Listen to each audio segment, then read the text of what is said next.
इतर बातम्या आपण पाहूयात। पनवेल शहरासह परिसरामध्ये मुसळधार पाऊस। भिंगारी गावाशेजारी कार पुराच्या पाण्यामध्ये अडकली। क्रेनच्या सहाय्याने कारचा रेस्क्यू।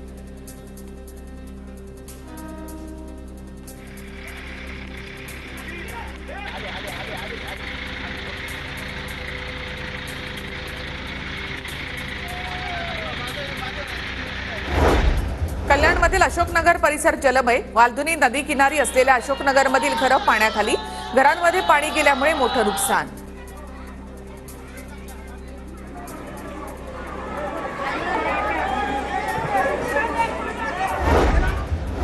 अंबरनाथमध्ये वालधुनी नदीचा प्रवाह वाढला। पुलावरून पाणी गेल्यामुळे प्राचीन शिवमंदिराकडे जाणारा रस्ता बंद। शिवमंदिराच्या गाभाऱ्यामध्ये पाणी साचलं। पुण्यामध्ये मुठा नदीचं पाणी पात्राच्या बाहेर। विठ्ठलवाडीमधील भक्त पुंडलिक मंदिर पाण्याखाली।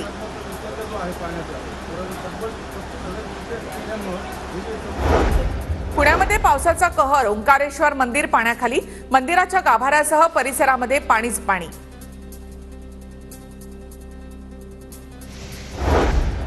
पिंपरी चिंचवडमधील मोरया गोसावी मंदिर पाण्याखाली। दमदार पावसामुळे पवना धरण क्षेत्रामधील पाण्यामध्ये मोठी वाढ। बदलापूर शहर आणि ग्रामीण भागाचा संपर्क तुटला। उल्हास नदीकाठच्या पेट्रोल पंप सुद्धा पाण्यामध्ये बुडाला।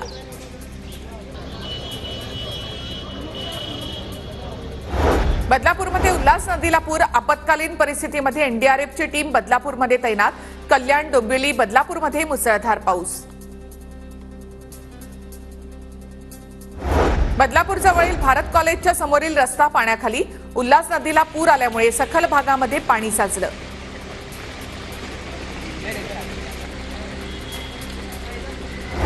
रायगडच्या महाड एमआयडीसी परिसरामधील पूल वाहून गेला। कसबे शिवथर ते समर्थ शिवथर दरम्यान पूल वाहून गेला।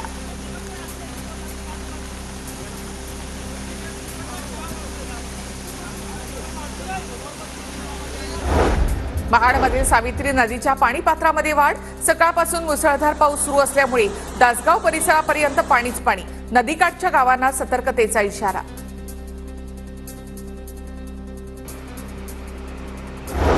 भिवंडीमध्ये मुसळधार पावसामुळे सखल भागामध्ये पाणी साचलं। भाजी मार्केट, कमला हॉटेल, कल्याण नाका परिसरामध्ये पाणीच पाणी।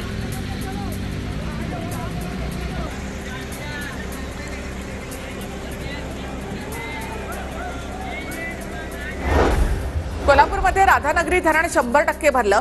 राधानगरी धरणाचा 4 स्वयंचलित दरवाजे उघडले। राधानगरी धरणामधून सध्या 2928 क्युसेक्स पाण्याचा विसर्ग।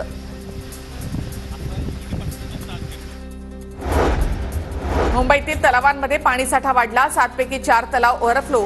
मुंबईकरांवरचं पाणी कपातीचं संकट टळलं। 29 जुलैपासून पाणी कपात रद्द होणार। मुंबईत पीकेसी परिसरामध्ये सकाळपासूनच पावसाची संततधार। वाहनधारकांची कसरत। साताऱ्यातील कन्हेर धरणामधून वेण्णा नदीमध्ये 5 क्युसेक पाण्याचा विसर्ग। वेण्णा नदीकाठच्या गावांना सतर्कतेचा इशारा।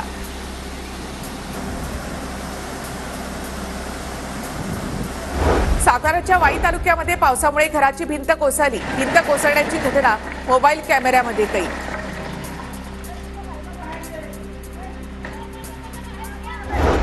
साताऱ्यातील सर्व शाळांना उद्या सुट्टी जाहीर। रेड अलर्टच्या पार्श्वभूमीवर जिल्हा प्रशासनाचा निर्णय। साताऱ्यामध्ये कवठे ते भुयाची वाडी दरम्यान कृष्णा नदीमध्ये पूरस्थिती। भुयाची वाडीमध्ये वाहनं पाण्याच्या प्रवाहामध्ये वाहून गेली।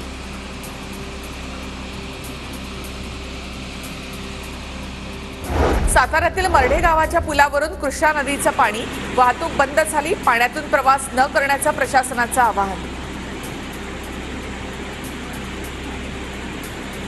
अहमदनगर जिल्ह्यातील मुळा धरणाच्या पाणीसाठ्यामध्ये झपाट्याने वाढ। हरिश्चंद्रगड परिसरामध्ये जोरदार पाऊस झाल्यामुळे मुळा नदी दुथडी भरून वाहते। रायगड जिल्ह्यामधील 2500 नागरिकांचं स्थलांतर। पूरग्रस्त आणि दरड प्रवण क्षेत्रामध्ये राहणाऱ्या नागरिकांना सुरक्षित ठिकाणी हलवलं। जिल्हाधिकारी किशन जावळे यांची माहिती। पुण्यामध्ये पुराचं पाणी ओसरल्यानंतर टिळक पुलावरील जलपर्णी काढण्यास सुरुवात। पाण्याचा प्रवाह सुरळीत राहण्यासाठी पालिकेकडून पुलावरील जलपर्णी काढण्यात आली।